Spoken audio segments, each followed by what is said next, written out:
After 40 years, The Shining finally gets its long-awaited sequel, Dr. Sleep. Danny Torrance is all grown up now, and he's having to deal with all of the demons that still haunt him from his childhood. Let's just get right into it. Does this movie live up to the classic? And will fans of Stanley Kubrick's The Shining be happy with it? I've only seen it once, so I haven't even got to digest it for a full 24 hours yet, but I'd have to say, yeah, Mike Flanagan knocked it out of the park. And I think a majority of people are gonna love it. But I think you should know this isn't a movie that takes place the entire time just hanging out at the Overlook Hotel. There's a completely new story here about these people who feed on fear and death. And they're looking for people like Danny so they can eat him and live long lives. At first, I didn't think I was gonna enjoy that side of the story because it doesn't feel like The Shining at all. It felt like a completely different standalone movie, as it should. I really loved the story though. It felt new, it felt original. And after seeing this, it makes you feel like there's a bigger Shining universe than we all knew about. There's different anthologies going on at the same time in the same world. They did rely on most of the stuff that scared us in The Shining to scare us here in Dr. Sleep as well. That could be a negative for some. There's many fans that hate Star Wars The Force Awakens for the same reason. But I think that's what most Shining fans want. At least that's what I wanted. The shower lady's back again, and she's just as terrifying now as she was 40 years ago. Ugh.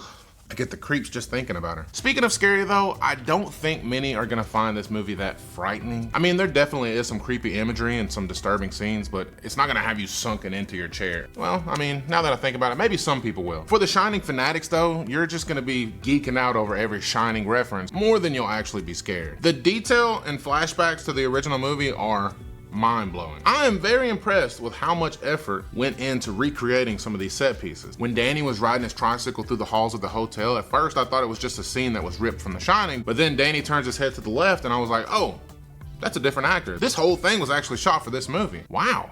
And the people they got to play these flashback characters were shockingly close to the original actors, especially the woman who played Wendy Torrance. Her mannerisms and voice were nearly identical to Shelley Duvall. I wasn't blown away by anyone's performances. I mean, they all do a good job, but it wasn't anything extraordinary. And the only reason I feel that needs to be mentioned is because thinking back on The Shining, they had to follow up after these performances. So yeah, the cinematography is something that has to be talked about because anyone that's seen The Shining knows that it's very remembered for having so many perfect shots that tell a story. Almost every camera angle in that movie was intentional. But here in Dr. Sleep, it's definitely not taking that same route. It feels like it was shot just like any other movie, but there are a few scenes that involve some pretty cool camera techniques. I almost feel like I shouldn't even be talking about the cinematography at this point because I've only seen it one time. It's not like I have a book full of screenshots that I can flip through and analyze. I'm sure there's more stuff throughout the movie that I'm gonna fall in love with the more I see it. I will say I haven't read Dr. Sleep, so I can't tell any Dr. Sleep book fans if you're gonna enjoy this or not, but I did very much enjoy it. I was lucky enough to get advanced screening tickets, and I'll for sure be going to see it again when it comes to theaters for regular scheduled dates for all y'all regular ass people. I'm just kidding. I hope you enjoyed the review. That's it for today. My name is D Monzano, and I'll see you next time. Shine on.